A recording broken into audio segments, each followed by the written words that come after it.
Langsung ya, to the point aja ya. Nah, klausa atau sentence atau apalah disebutannya. Pada dasarnya, klausa itu adalah kumpulan kata yang terdiri dari subjek plus verb. Kumpulan kata yang terdiri dari subjek plus verb itu disebut klausa. Oke? Terus apa yang dimaksud dengan sentence? Sentence itu adalah kumpulan dari klausa. Entah dia satu klausa atau dua klausa itu disebut dengan sentence. Oke?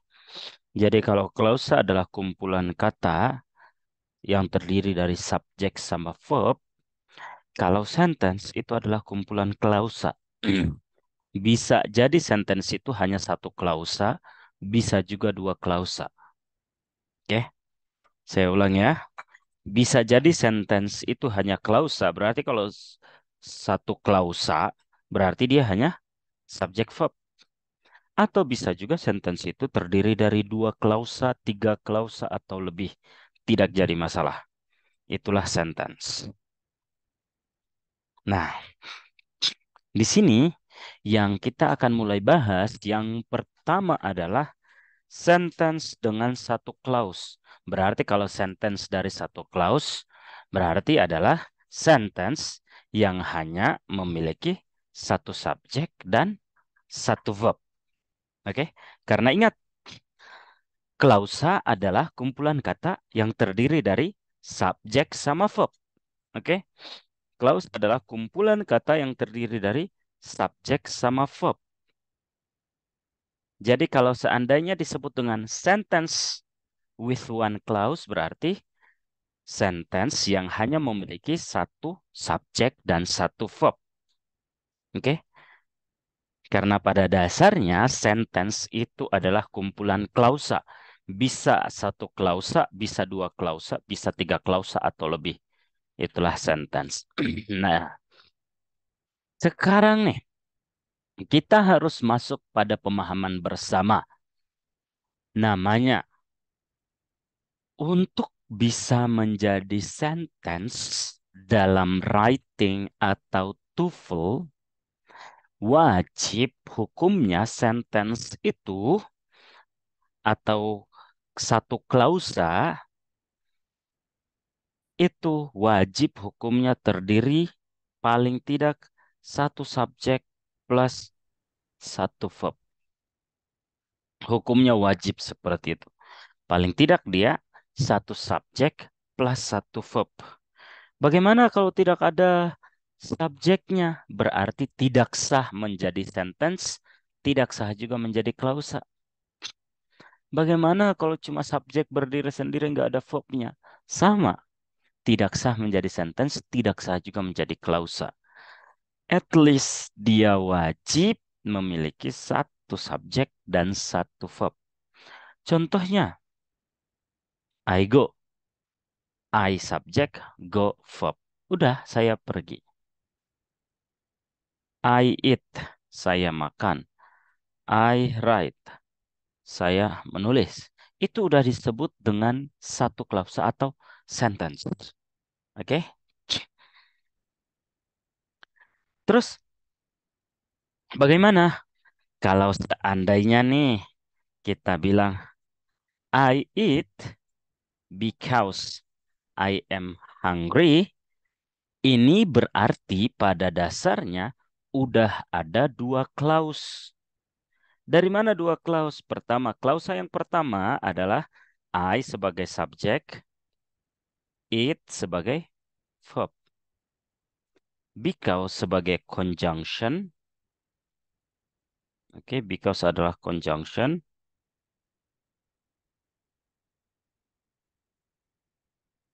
I sebagai subjek lagi. Am sebagai verb.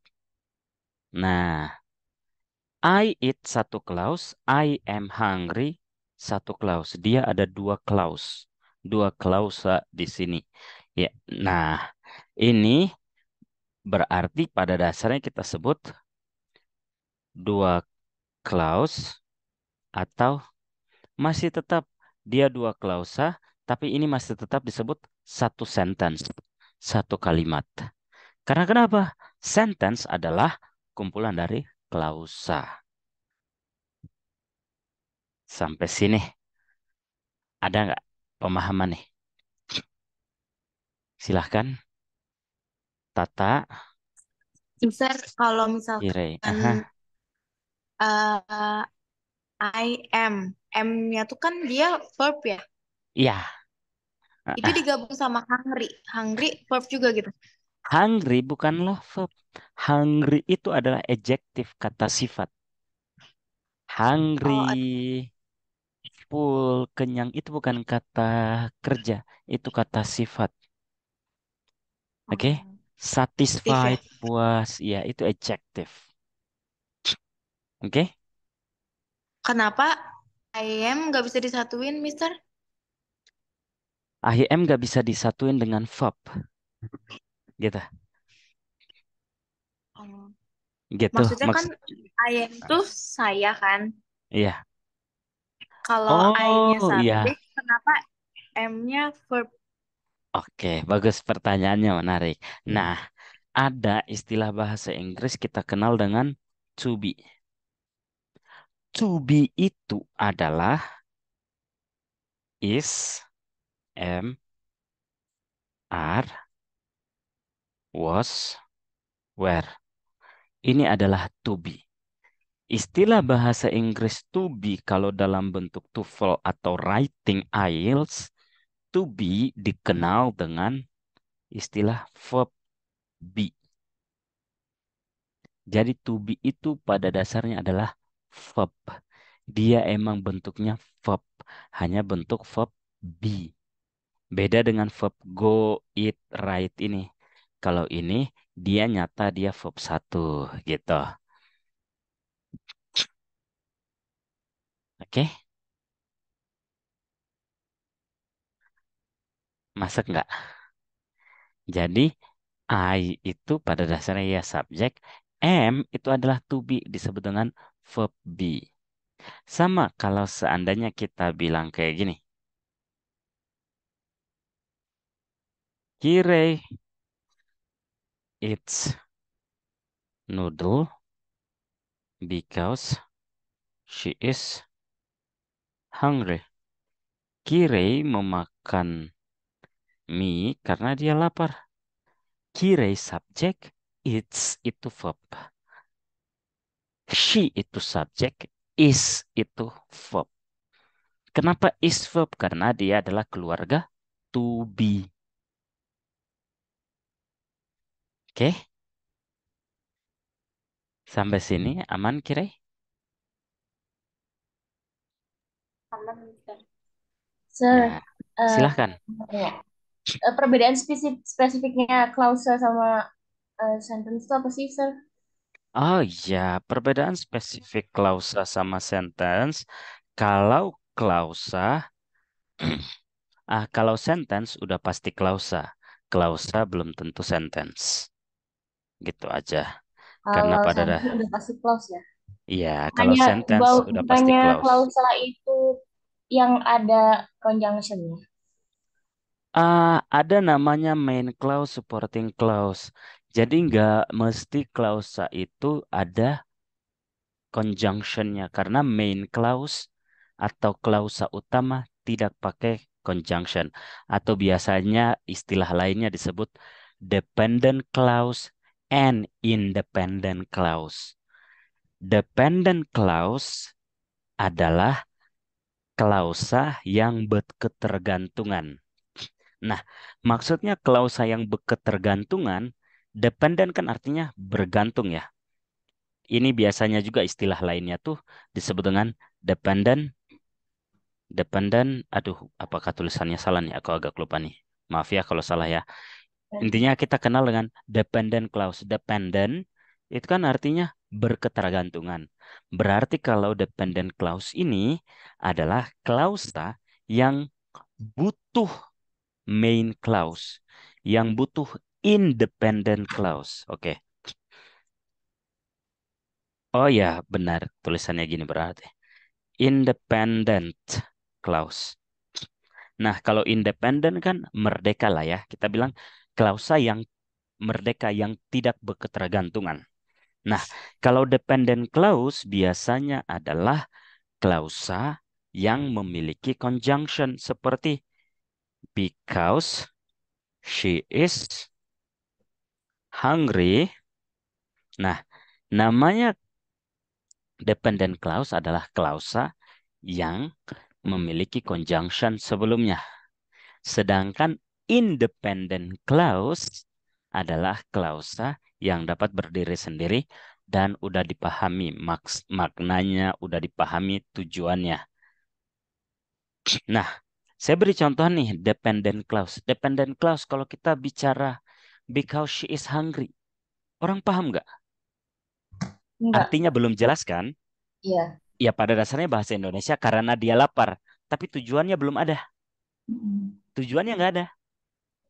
Ada apa dengan karena dia lapar? Atau ah atau yang lainnya kita bilang although he is smart. Walaupun dia pintar. Kalau ada yang bilang walaupun dia pintar, itu kan kalimatnya belum selesai. Iya kan? Kalimatnya belum selesai. Ada apa dengan walaupun dia pintar? Nah, itulah yang disebut dengan dependent clause.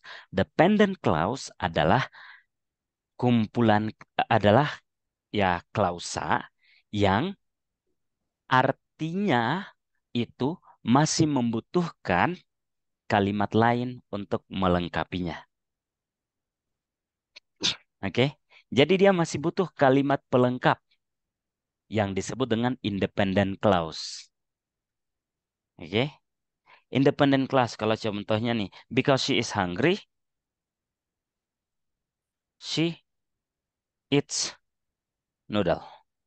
Karena dia lapar, dia makan Indomie. Tapi coba kalau seandainya dia makan Indomie, udah jelas kan? Nggak ada lagi yang perlu kita pertanyakan. Ya udah dia makan Indomie, ya kan? She eats noodle, udah jelas, oke? Tapi itu kalau independent clause, dia maknanya udah paham, udah jelas, secara makna paham, secara tujuan udah dipahamin. Sedangkan dependent clause adalah kalimat yang masih membutuhkan independent clause agar tujuannya jelas. Atau contohnya, although he is smart, walaupun dia pintar, I don't like him. Walaupun dia pintar, saya nggak suka sama dia. Kalau seandainya kita bilang I don't like him, ya udah, lo emang nggak suka sama dia.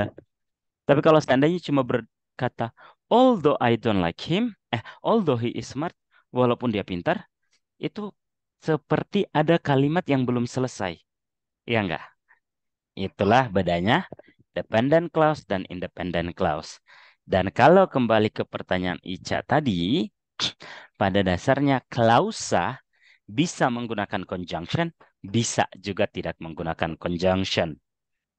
Perbedaan spesifik antara klausa dan sentence, kalau klausa itu belum tentu menjadi sentence, kalau sentence udah pasti klausa. Oke? Hmm, Oke, jadi the conclusion-nya eh, apa setiap klausa itu pasti sentence tapi tergantung dari klausanya apa. Ya, Apakah dia benar. dependent clause, apakah independent clause. Bisa juga disimpulkan seperti itu. Setiap klausa bisa menjadi sentence asal dia independent clause. Tapi kalau masih dependent clause, dia bukan sentence. Lalu bagaimana dengan yang ada statement di akhir tanda baca atau something gitu, Sir? Kadang-kadang Oh, soalnya ada yang menyatakan kayak gitu. yang diakhiri tanda baca itu disebut direct and indirect speech. Biasanya dalam istilah lainnya dikenal juga dengan reported speech. Itu masih agak bab-bab selanjutnya itu bakalan makin pusing nanti tuh. Karena Enggak, dia maksudnya soalnya ada yang Aha. ngomong juga kalau sentence itu bedanya sama klausa, kalau sentence diakhiri dengan tanda baca gitu. titik gitu misalkan. Udah lengkap. Kalau klausa juga kan bisa diakhiri dengan tanda baca. Jadi kurang valid sih kalau menurut saya kalau pengertiannya Hmm. seperti itu. Karena kalau kita bilang juga she eats noodle udah titik udah. I write a book titik. Bisa kan? Juga bisa klausa ya? Itu bisa klausa. I Hmm. write a book. Udah itu klausa. Dan itu juga sentence. Oke. Tarik, tarik. Oke? Thank you, sir. Oke. Jadi pada dasarnya pengertian utama antara klausa adalah seperti itu. Kalau klausa itu selalu harus terdiri dari subjek sama verb. Nanti tergantung apakah dia dependent clause atau independent clause. Oke? Waduh, mohon maaf nih yang lain nih kalau kalian agak bingung nih. Ini lumayan agak jauh tapi ini sengaja nih biar kalian ada gambaran. Oke? Karena hari ini kita masih bahas yang skill pertama. Kalau dalam istilah TOEFL itu masih skill subject verb agreement. Apa itu skill subject verb agreement? Ini juga berkaitan dengan skill writing adalah kesesuaian. Nah, inilah yang saya masuk. Be sure the sentence has a subject and a verb. Pastikan kalimat yang kita buat, kalimat yang kita hadapi itu memiliki entah satu subjek dan satu verb. A subject and a verb. Satu subjek dan satu verb. At least dia wajib punya satu subjek ataupun satu verb. Seperti saya bilang tadi, kalau tidak ada satu subjek atau tidak ada subjek, batal dia menjadi kalimat. Batal juga dia menjadi klausa. Kalau tidak ada verbnya, sama batal gitu. Oke? Nah, lihat pada kalimat di bawah ini. Kita mencari kesesuaian antara subjek sama verb. Oke, kalau subjeknya tunggal, verbnya juga tunggal. Kalau verb tunggal itu kayak gimana? Verb tunggal itu kayak seperti kalau dia, dia kan sendiri, ya kan? Dia cooks rice. Kenapa dia cooks? Kenapa dia memasak tambah S di belakangnya? Karena diahnya tunggal. Kalau subjeknya tunggal, maka verbnya ditambahkan S. Oke? Tapi kalau seandainya dia and Tata, nggak bisa kita pakai cooks. Karena kenapa? Subjeknya plural. Subjeknya banyak. Jadi nggak boleh. Dia and Tata cooks. Tapi dia and Tata cook rice. Oke? Sama. Kalau subjeknya tunggal, kita pakainya dia is beautiful. Karena subjeknya tunggal. Tapi kalau subjeknya plural, dia and Tata, nggak bisa kita pakai is. Karena dia plural. Kita pakainya are beautiful. Terus kalau subjeknya I, saya, nggak bisa kita pakai is. Nggak bisa juga kita pakai are. Kita pakainya I am. Verbnya. I am handsome. Oke? Gitu. Jadi harus sesuai. Kita harus mencapai kesesuaian antara subjek sama verb. Atau kalau kita bilang, yoga have money. Nggak bisa yoga have money.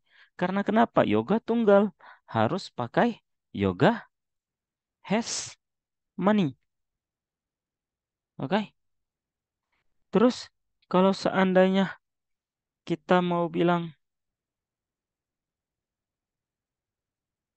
yoga and Novi, kita nggak bisa pakai has. Tapi harus pakai have. Oke, harus sesuai. Kalau subjeknya singular, tunggal, maka verbnya harus tambahkan S. Oke, yoga, umpama, yoga udah mandi, has taken a bath. Nggak bisa yoga have taken a bath atau yoga has take a bath. Nggak bisa. Karena rumusnya, apapun verb, rumusnya, apapun verb, kalau bertemu have, has, had, maka menjadi verb 3. Itu rumusnya. Maka kalau seandainya setelah yoga has, udah mandi, has taken a bath. Karena taken adalah verb 3 dari take. Atau yoga udah belajar bahasa Inggris. Gak bisa kita bilang yoga has study. Tapi has studied English. Oke? No, yoga and Novi have money. Atau udah belajar bahasa Inggris. Kita nggak bisa juga yoga and Novi has studied English. Karena kenapa? Ini plural. Harusnya menjadi have. Harus sesuai. Oke? Ingat, kesesuaian itu penting. Itulah yang disebut dengan skill pertama. Subject verb agreement. Kesesuaian antara subjek sama verbnya. Ini yang saya masih bahas tentang bentuk simple present sama present perfect. Yang menggunakan have, has, had plus verb 3. Itu disebut dengan present perfect. Hanya saya secara ringkas saja nih. Terus, kalau dalam bentuk lampaunya, kita nggak bisa tuh bilang dia didn't, hmm, didn't studied English. Nggak bisa. Nggak bisa dia didn't study English. Karena kenapa? Karena rumusnya teman-teman, setiap apapun yang bertemu. Oke, salah, salah, salah. Maaf. Biar lebih jelas nih. Apapun verb yang bertemu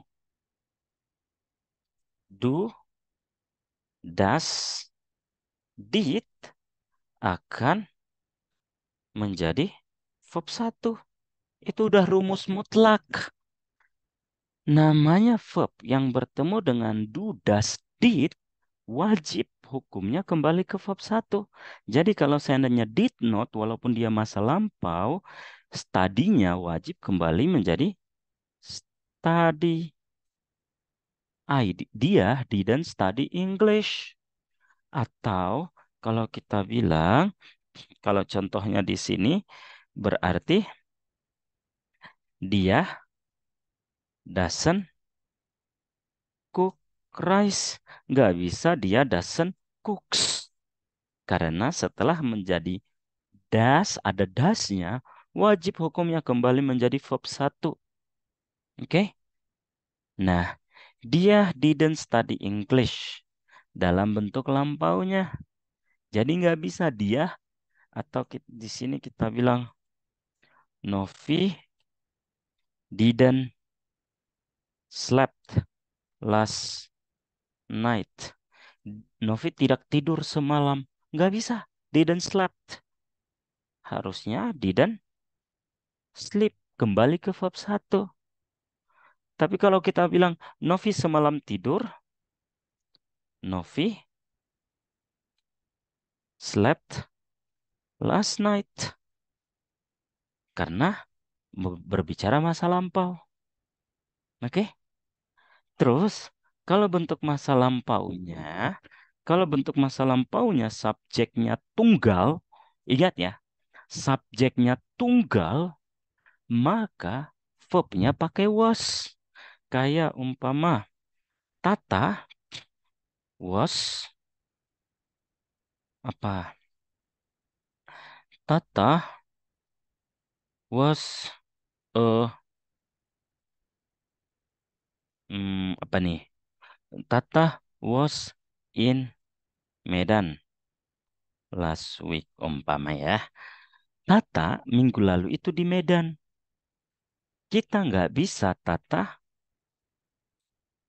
were in Medan karena dia tunggal tatanya.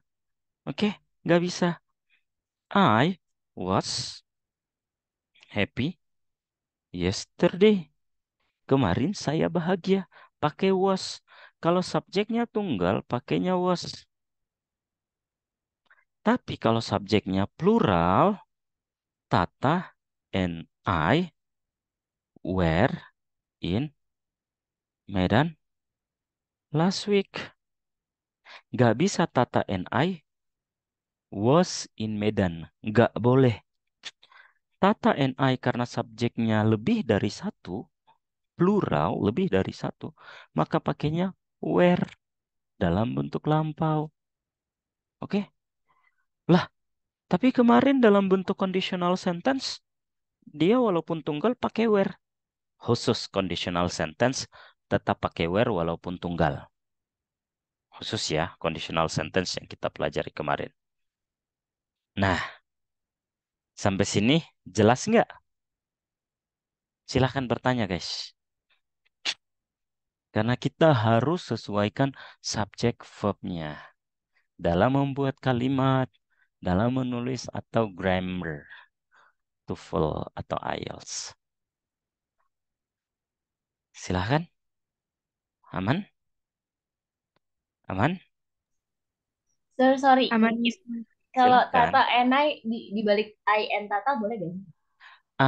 Dalam hukum grammar, pada dasarnya harus Tata and I and Tata itu kurang tepat dalam bentuk penulisan.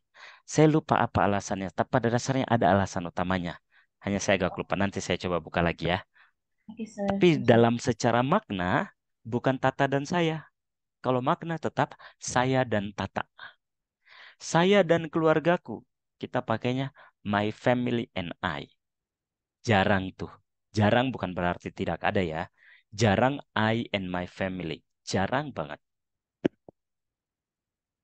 Oke, saya lupa apa istilahnya. Nanti coba kalau saya ingat lagi saya jelasin ulang. Tapi kalau misalkan me and my family bisa nggak, Mister? Oh, itu sangat-sangat bisa kalau dia dalam bentuk objek. They umpama. Nah, gini. Perbedaan, oke, thank you udah bertanya nih. Di mana saya tulis ya? Bentar ya guys ya. Nah, bentar. Ini boleh saya hapus yang ini? Atau saya pindahin kemana ya? Bentar. Kalau saya bagiin PDF-nya, teman-teman masih bisa baca kan coretan-coretannya? Bisa, sir. Oh bisa, oke. Udah saya pindahin.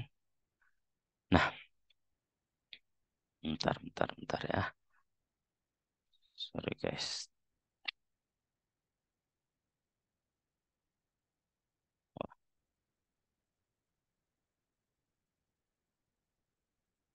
Ya,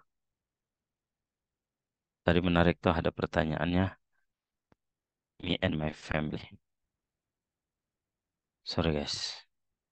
Agak loading nih laptopnya.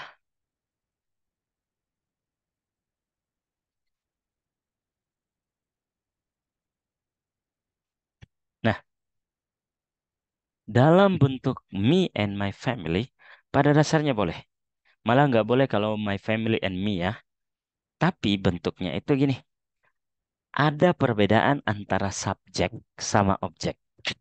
Nah, dalam bentuk kita kembali lagi ya. Subjek itu pada umumnya adalah pelaku atau yang melakukan verb, tindakan. Intinya yang melakukan kerjaan ya. Itu si subjek. Oke. Subjek itu yang melakukan tindakan. Objek umumnya adalah korban, tapi bukan korban ini ya. Korban maksudnya di sini adalah yang dikenai verb. Oke.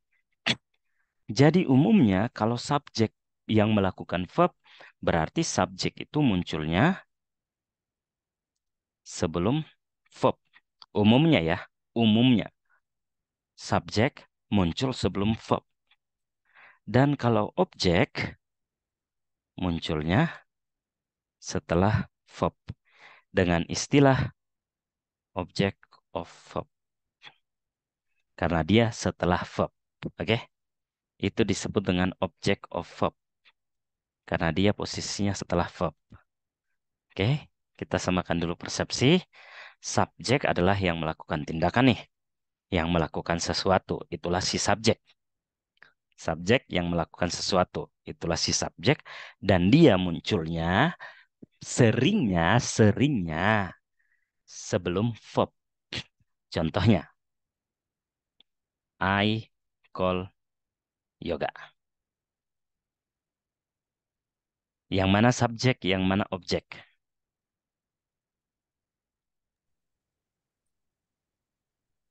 Yang mana subjek, Subjek, yang mana objek?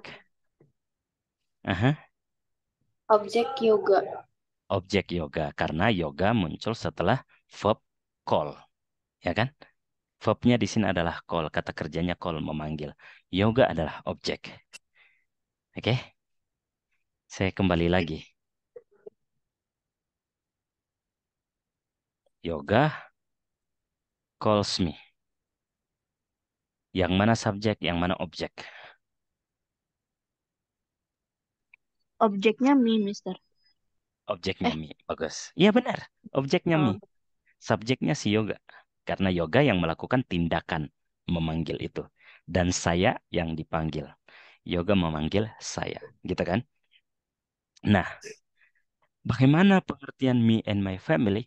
Me and my family itu benar kalau seandainya kita bilang yoga calls me and my family.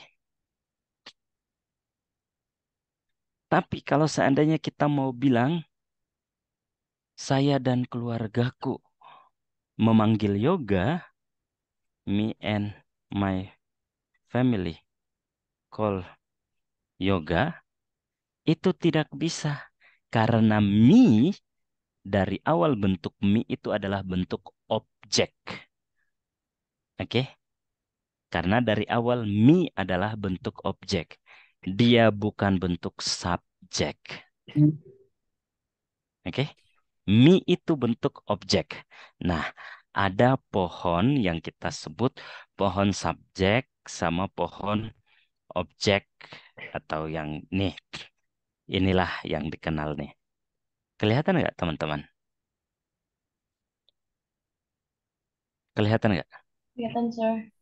Nah, subjek pronoun dikenal dengan kata ganti yang subjek, yang melakukan tindakan. Terus bagaimana kalau objek pronounnya?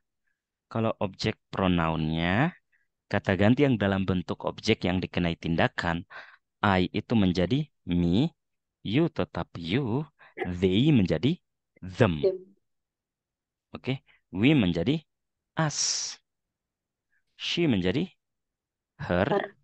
he menjadi him, it tetap it. Inilah yang disebut dengan kata ganti. Jadi pada dasarnya, me and my family call yoga tidak valid karena bentuk me tidak pernah menjadi subjek. Me itu bentuk objek. Tapi Kalau kalau seandainya yoga calls me and my family, boleh. Karena me bentuk objek. Silakan, maaf tadi, motong. my family and I itu nggak bisa berarti ya? My family and I itu boleh. Karena I bentuk subjek. My family and I call yoga, boleh. Tapi kalau yoga calls my family and I, salah. Karena kenapa yoga calls my family and I salah? Karena posisi, nah ini, biar lebih jelas nih. Yoga calls my family and I, kenapa salah? Karena pada dasarnya my family and I di sini menjadi objek. Iya kan? Iya nggak? Pada dasarnya dia posisinya setelah verb. Verbnya calls. Jadi nggak mungkin I menjadi subjek lagi. Maka harus dia berubah menjadi yoga calls me and my family. Dan yang di sini me and my family call yoga harus diganti menjadi my family and I call yoga. Masuk, teman-teman? Mister, kalau misalnya me-nya di belakang my family itu bisa nggak? My family and me call yoga. Nggak, yoga call my family and me gitu. Me-nya di belakang. Me-nya di belakang kurang tepat. Itu Oh, yang oke. sama tuh dengan penggunaan my family and I sama me and my family. Saya lupa apa istilahnya, maaf banget. Saya lupa istilahnya. Tapi kalau dalam bentuk objek, me-nya di depan duluan. Me and my family. Kalau dalam bentuk subjek, my family and I. Itu umumnya yang dilakukan. Oke, Oke, Mister. aman teman-teman? Gimana? Aman nggak? Aman, sir. Kire? Kire aman? Yoga aman? Aman, Mister. Maaf Yoga dari tadi namanya dipinjam. Aman ya, semoga aman semua ya. Novi aman Novi? Oke. Nah, kalau gitu silahkan coba diperhatikan. Example satu ini. Kira-kira yang mana nih?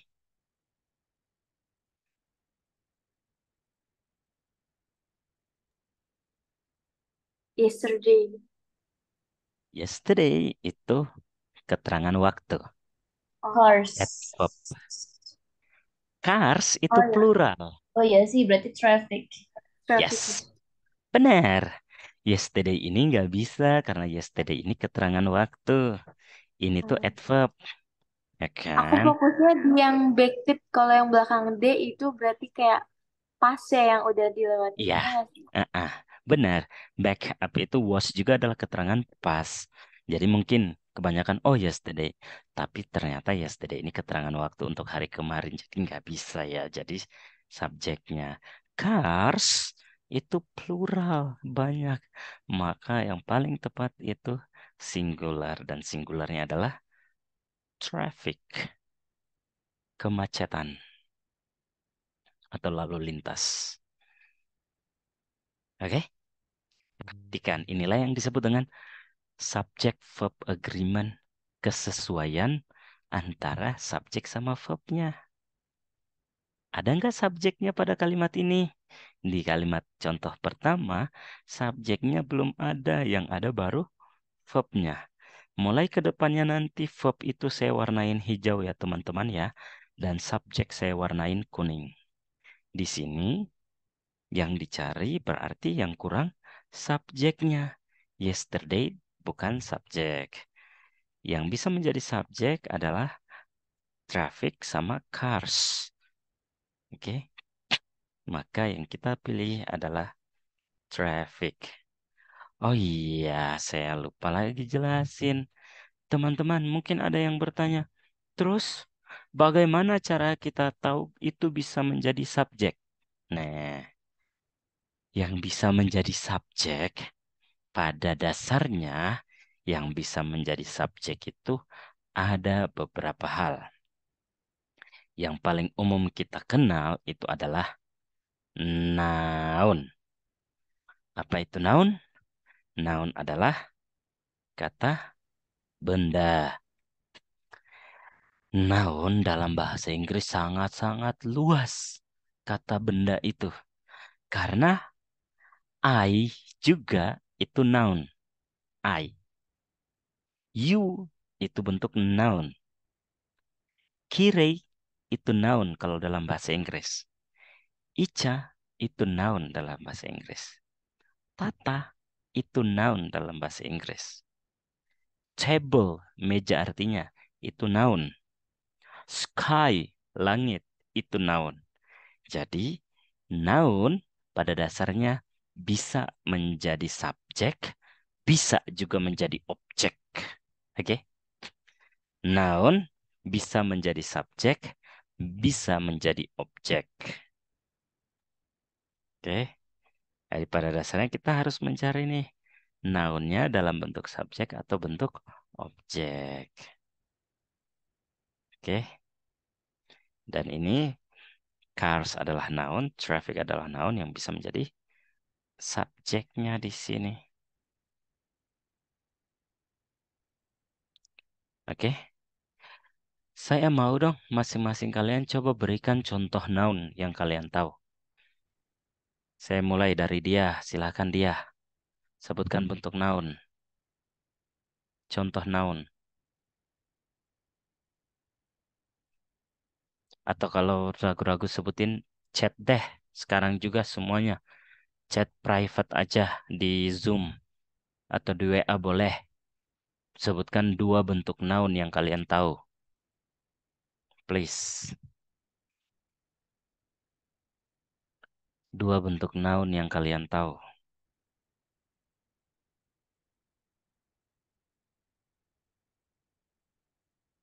Ayo aku tunggu di WA.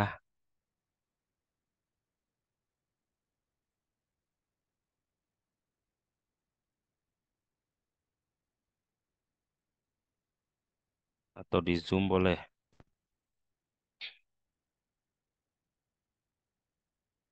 Oke, nice.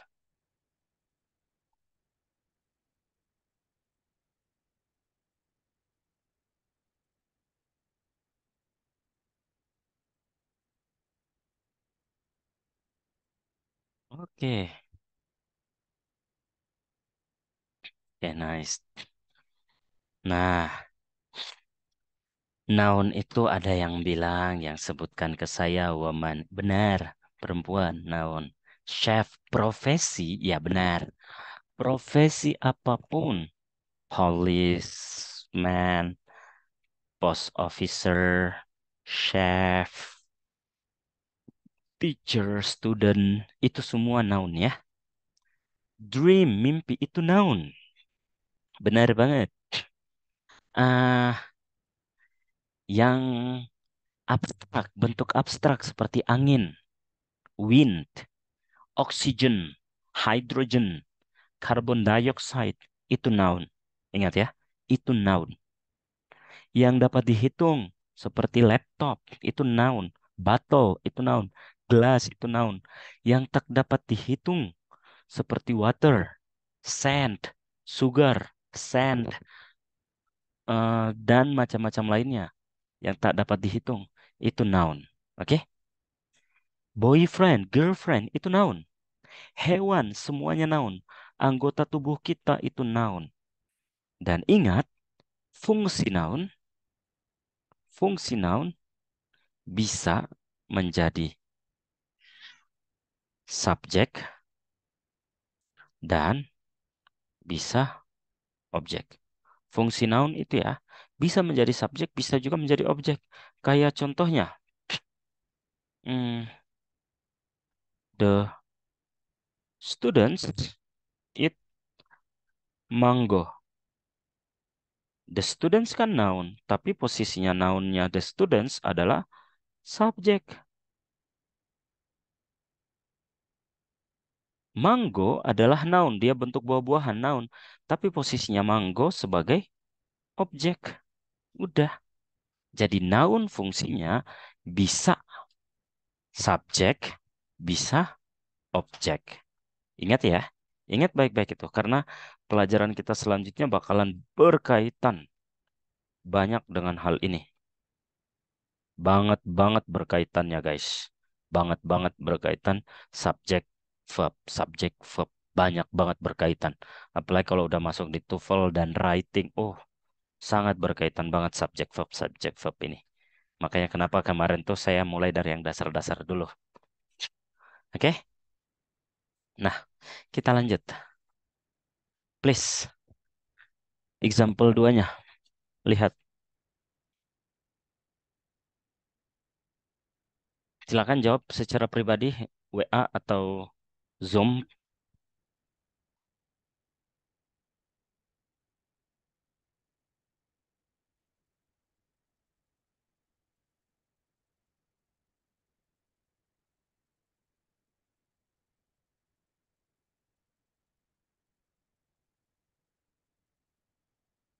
Oke, nice.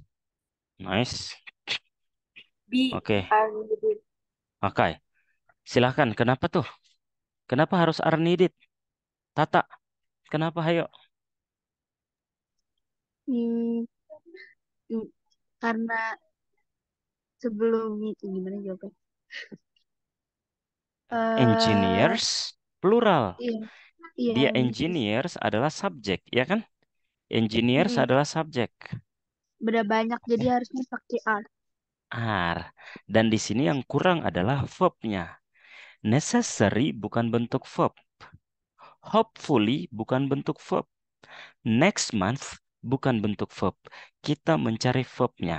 Dan verb yang tepat adalah are needed. Dan dia tepat menggunakan are karena plural. Bagus. Kita lanjut.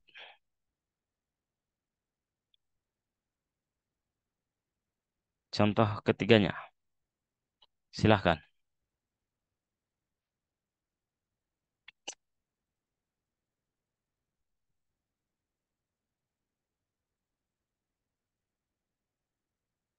Ayo.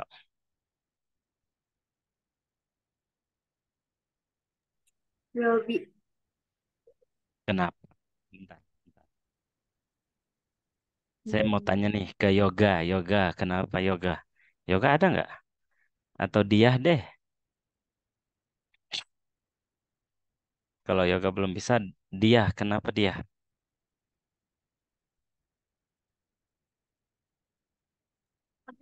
Yang D, Sar.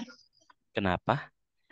Karena the boy sebagai subjek, terus di gap, terus going itu Alhamdulillah. sebagai verb. Karena di situ verb in, maka satu-satunya pilihan adalah memasuki modals will be. Oke, bagus. The boy adalah subjek. Kalau kita pakai he subjek lagi. Maka ini double.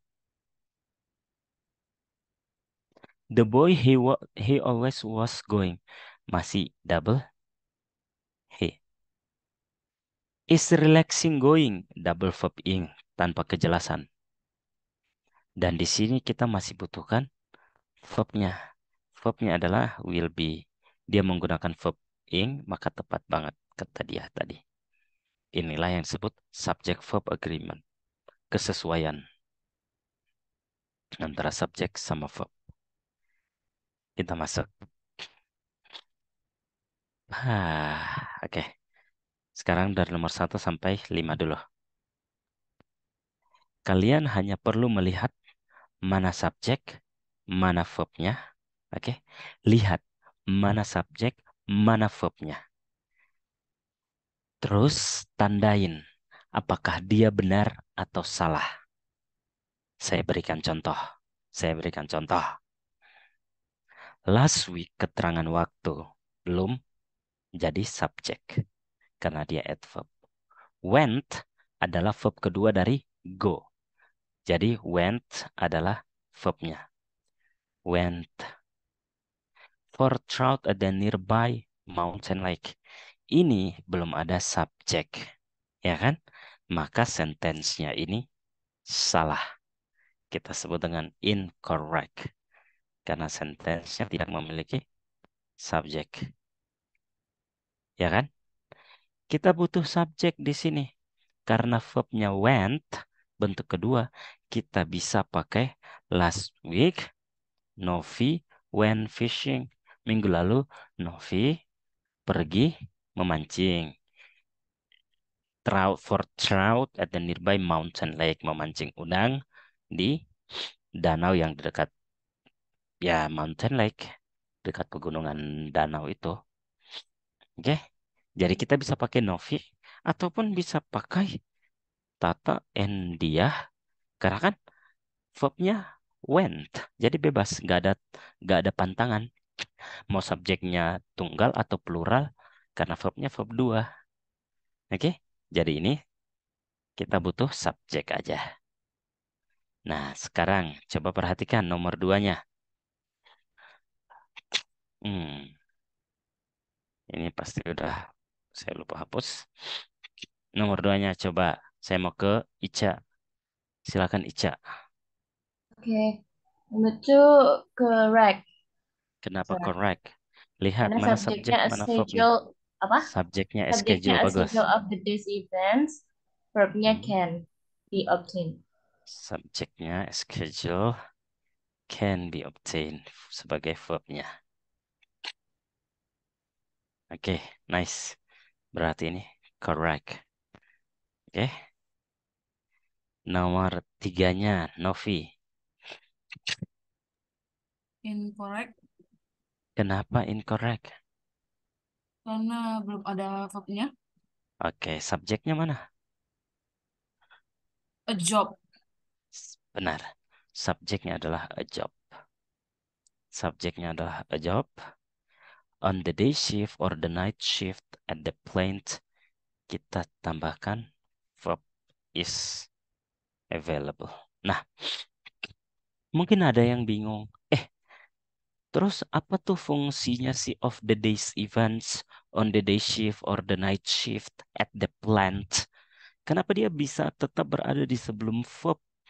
Nah, tadi kita udah belajar fungsi dari noun bisa menjadi subjek, bisa menjadi objek.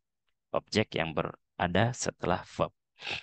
Ternyata ada fungsi lain dari noun.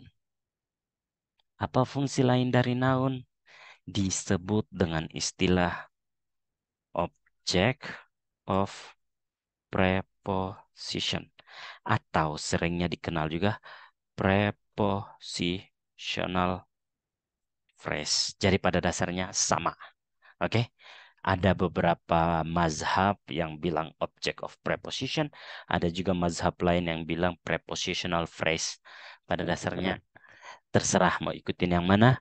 Hanya bentuk dari object of preposition ini dia adalah apa itu object of preposition atau prepositional phrase itu? Dia adalah noun yang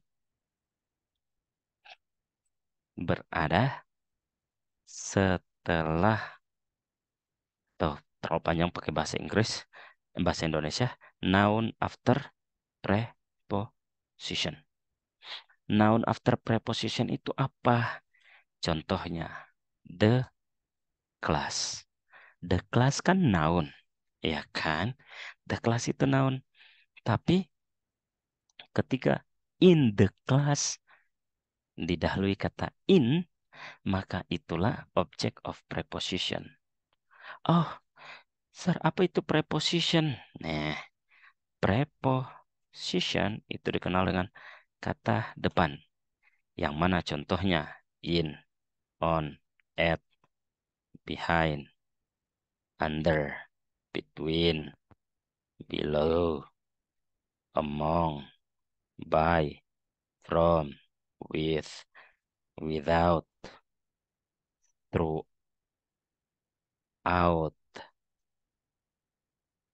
Apalagi? Oh, banyak banget. Of. Itu semua preposition ya. Dan banyak lagi. Banyak banget preposition pokoknya. Kalau disebutkan hampir ada 1000 gitu. Banyak emang preposition. Tapi ini yang paling sering muncul ya. Inilah preposition yang paling sering muncul. In, on, at, behind, between, among, by, from, with, without. Oke. Nah, kalau ada noun setelah preposition, oke, ada noun setelah preposition, dia tidak bisa sebagai subjek. Fungsinya bukanlah subjek, ingat ya. Noun setelah preposition, fungsinya bukanlah subjek. Oke. Noun setelah preposition bukanlah subjek. Karena namanya adalah object of preposition. Jadi, kalau kalian lihat of the day's events, ini adalah object of preposition. Sementara yang object of preposition saya tandain pink. Sementara ya, bagian object of preposition saya tandain pink. on the day shift or the night shift. Itu object of preposition. At the plant, ini adalah object of preposition. Subjeknya a job, verbnya is. Subjeknya a schedule, verbnya can be obtained. Oke, maka nomor 3-nya ini incorrect karena tidak memiliki verb. Terakhir ya, nomor 4 ada yang mau coba? Silahkan. Kirei mungkin, Kirei deh, Kirei. Silahkan Kirei. Lihat mana subjek, mana verbnya, benar atau salah. Hmm, correct. The new Correct. yeah, Oke. The new computer computer program sebagai subjeknya. subject has Has provided. provided sebagai verbnya. Satu subjek, satu verb. Maka dia adalah correct. Oke, sampai sini ada yang mau bertanya dulu? Mau mau tanya tentang prepositional phrase tadi. Ya, silakan.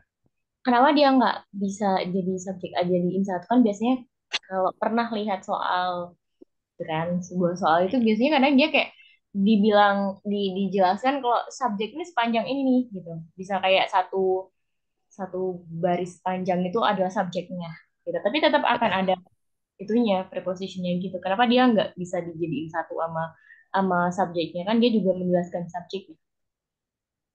Karena pada umumnya nih, kalau seandainya kita satuin, ada bentuk kayak gini. Nanti ke depannya dan soalnya bakalan banyak seperti ini.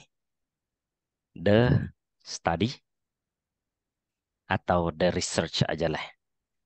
The research about languages is very important. Menurut kalian, kalimatnya benar atau salah? The Hmm, research about languages is very important. Menurut kalian, kalimatnya benar atau salah? bener. Oh, Benar. languages ya. Oh ya sih. Ke languagesnya jamak ya. Tapi bener sih, Sir. Pada dasarnya dia benar. Makanya kenapa kita sering nih kalau benar-benar belajar untuk TOEFL atau writingnya, kenapa kita lebih memilih untuk pisahkan antara subjek dengan prepositional phrase atau object of preposition untuk menghindari kebingungan. Subjeknya adalah the research. The research tunggal atau jamak, singular atau plural? Tunggal. Tunggal. Ya. Languages tunggal atau plural? Plural. Plural. Plural. Tapi karena languages didahului oleh about, yang mana about adalah preposition, oke? About adalah preposition, maka about languages ini adalah object of preposition. Ingat, object of preposition bukan subject. Maka tepat kalau verbnya adalah is. Karena kenapa? Verbnya adalah is karena subjeknya the research, tunggal verbnya is. Object of preposition bukanlah subjek. Nah, itulah kenapa kita sering lebih memilih dalam penjelasannya dipisahkan aja dulu. Oh Kantor. gitu. Iya. Jelas? Jadi mungkin kalau misalkan dijelaskan subjeknya sepanjang ini, itu berarti mempermudah aja gitu ya, Sir? Iya. Atau ya oke. Got it, Kalau got it. seandainya kita bilang nih, kalau seandainya tadi kita tidak bahas tentang object of preposition, terus saya bilang, the research about languages is very important. Subjeknya the research about languages. Verbnya is. Kira-kira bingung nggak? Bingung sih, Bingung kan? bingung. Heeh. Gitu. Ya, thank Oke. you, Sir. Thank you so much everybody. Mohon maaf ya. Kalau ada salah kata dan emang sorry banget. tahapnya udah makin meningkat dan bakalan membuat kalian pusing, please sering-sering diulang. Oke? Dan kerjakan soal yang akan saya kirimkan. Oke, Kirei, Tata, Ica, Novi, Dia, Yoga, semangat selalu.